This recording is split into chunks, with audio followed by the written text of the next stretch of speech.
challenge this week. Saturdays and Sundays, the toothpaste fights, the whole thing's kicking off straight after Strictly Come Dancing on BBC One and iPlayer. Cheers, Joel. Thank you, Joel. I love you guys. Thank you so much for having me. See ya. Now, having people close to you to help you get through life's challenges really can make a huge difference. But for some, there aren't always family members or friends to call on. Yeah, it's a heartbreaking thought, and it sadly means there are people who die alone. But one project being rolled out in Scotland has found a way to celebrate their lives using the power of words.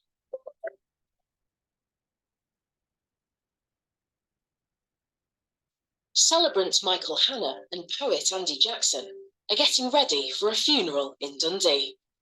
But unlike most services, this one is unlikely to have anyone else present.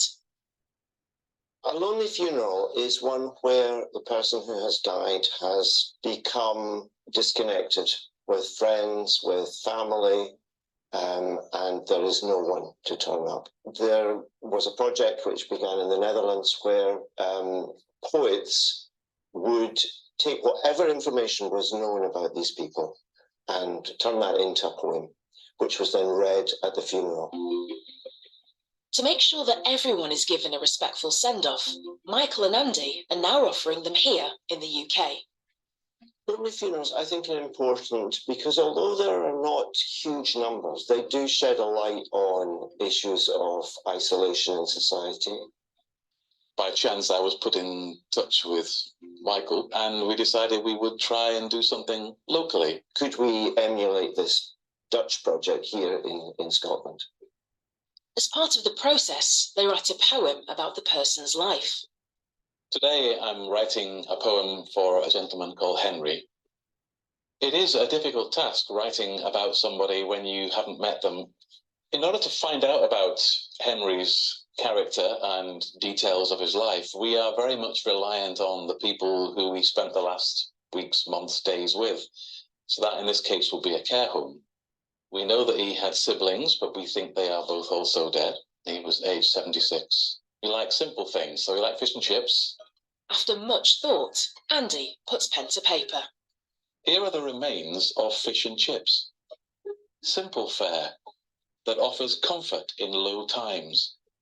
He was very fond of Old Dundee and Old Lochee, which is his hometown. Here is your book of old photographs. The town as it was when you were young. But the real gold dust for us was that he was a fan of Elvis. It takes Michael and Andy a few days to piece together what they've unearthed about Henry's life. It's important the poem is about Henry and not just about a person. With the clues of Henry's life crafted into a poem, it's time for his final goodbye. I am here to gather clues, work out what they mean, how a man like you could quietly disappear. Here is a turntable spinning an old Elvis 45, a crackling needle playing out, "That's all right, Mama." And I hear you singing, happy, alive, in a place where no one is lonesome tonight. Andy and Michael now hope to roll out the Lonely Funerals project across Scotland, engaging communities to help raise awareness of social isolation at the end of life, and to provide a fitting farewell for all.